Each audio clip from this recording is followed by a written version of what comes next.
School का bag लेकर एक पार्टी आया है।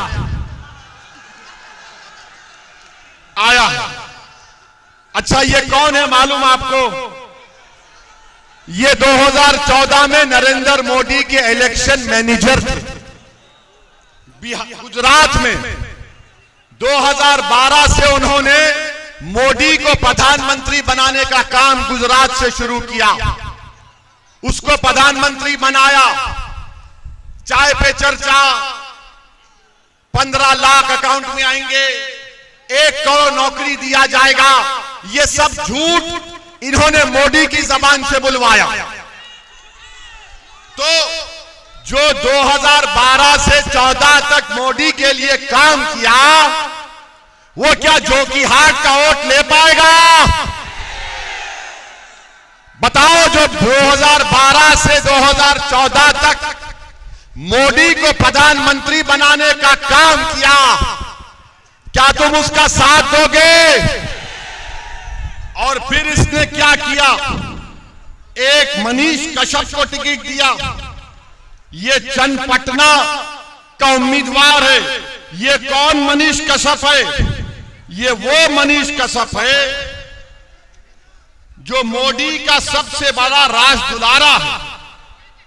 ये वो मनीष कश्यप है जब 2019 में पुलवामा का हमला हुआ था हमारे सीआरपीएफ के बहादुरों पर, तो इसने पटना में कश्मीर से जो लोग गरीब आकर अपना दुकान पे बेचता है, उनको मारा इसने। चन्नपटिया से मनीष कश्यप को बैग वाले ने अपना उम्मीदवार बनाया। अब फैसला आपको करना है। ओवैसी साहब, आपको नहीं आना चाहिए था बिहार को।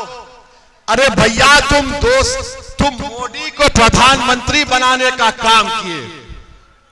मैं सरफराज साहब से पूछना चाहता हूं, सरफराज साहब, आप और आपकी पार्टी का अध्यक्ष क्या बिल्किस बानो से मिलने को तैयार हैं? क्या जकिया जाफरी के बेटी से मिलने को तैयार हैं? कौन है बिल्किस बानो? गुजरात में जब मोदी मुख्यमंत्री थे तो बिल्किस बानो को उनके पड़ोसियों ने, 11 लोगों ने बिल्किस बानो की इज्जत लूटी थी। बिल्किस बानो हामिला थी। बिल्किस बानो की 15 महीने की बच्ची को उसके सामने कत्ल कर दिया गया।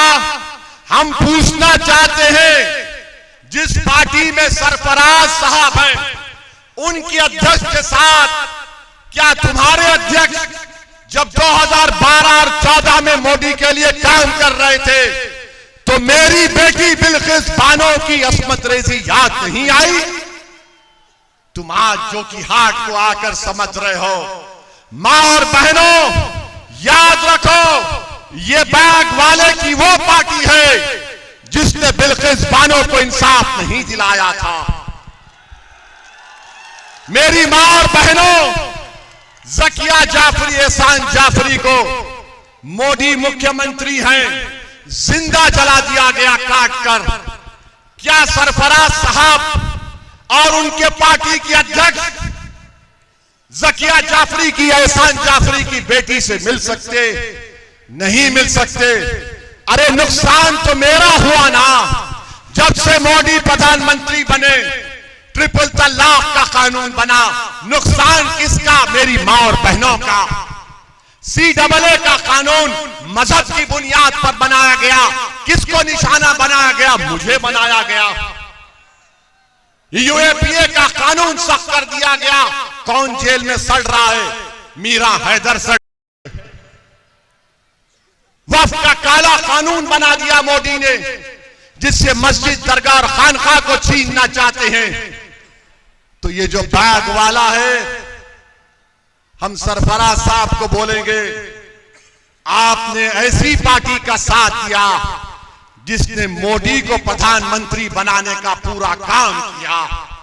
अब दोनों आपके सामने हो गए। अब तीसरा JDU है ना, क्या नाम? मंजर साहब, मंजर साहब, अगर कोई मस्जिद को छीन ले तो तुम खामोश बैठोगे? अगर कोई दरगाह को छीन ले खामोश बैठोगे? मंजर साहब, वक्फ का मालिक कौन होता है? अल्लाह होता है या कोई इंसान होता है? बताओ। मस्जिद किसी की जात की मिल्कियत होती है कि रब्बे करीम की होती है? मंजर साहब, जिस पार्टी से आप खड़े हैं उस पार्टी ने मेरे मजहबी तशख्खुस को खत्म करने की कोशिश की, मेरी मस्जिद, दरगाह और वक्फ को खत्म करने का काम किया। बताओ जोकीहाट की जनता, ये तीन का तुम्हारा सामने पूरा रख दिया हूं, चट्टा बट्टा रख दिया हूं, दोनों भाई का और मंजर साहब का। अब एक तुम्हारे सामने ये गरीब खड़ा है, ये मासूम खड़ा है, जो किसी बड़े बाप का बेटा नहीं, मगर इसका बाप बड़ा गयूर था, जो तुम्हारी तरह आम आदमी है, जो जोकीहाट को विरासत नहीं समझता, बल्कि यह समझता कि मैं विधायक बनूंगा तो खिदमत करके अपनी आखिरत का सौदा कर लूंगा। अब आपको 11 तारीख के दिन फैसला करना है। और तेजस्वी, तुम सुन लो, तेजस्वी तुम सुन लो, तुमने हमको गाली दी ना, सीमांचल का हर दाढ़ी वाला, हर टोपी पहनने वाला, सीमांचल की हमारी हर वो मां, बहन, बेटी जो सर पर दुपट्टा लगाती है, वो 11 तारीख को तुमको बताएगी कि चरमपंथी बोलने का क्या अंजाम होता है। जवाब देंगे ना? मेरी मां और बहनें हाथ उठाकर बोलिए, आप जवाब देंगे? डरिए मत, डरिए मत। ये लड़ाई मान सम्मान की है, कोई आकर हमको बदनाम नहीं कर सकता। अरे ये तेजस्वी जो बोला है ना, ऐसा लग रहा है कि हकीकी मानों में मोदी का छोटा भाई बन चुका है। तो मेरे अजीज दोस्तों और बुजुर्गों, 8 तारीख को भी हम आएंगे, 9 तारीख को भी आएंगे इंशाअल्लाह ताला। आप आएंगे, आप 8 को आएंगे, 9 को आएंगे, थक तो नहीं जाएंगे। अब लड़ाई पटना की कुर्सी की है, अब लड़ाई सीमांचल का बेटा मुख्यमंत्री बनेगा, अब लड़ाई गद्दार को हराने की है, अब लड़ाई विरासत को खत्म करने की है, अब लड़ाई जनता के राज को कामयाब करने की है। तो लगाओ हमारे साथ नारा, सीमांचल जिंदाबाद, सीमांचल जिंदाबाद, सीमांचल जिंदाबाद। पतंग छाप, पतंग छाप, पतंग छाप। हमारा मान सम्मान जिंदाबाद, हमारा मान सम्मान जिंदाबाद। मजलिस इत्तेहाद वल मुस्लिमीन, नारे तकबीर, अल्लाहू अकबर, नारे तकबीर, अल्लाहू अकबर, नारे तकबीर, अल्लाहू अकबर। अल्लाह आपको सलामत रखे।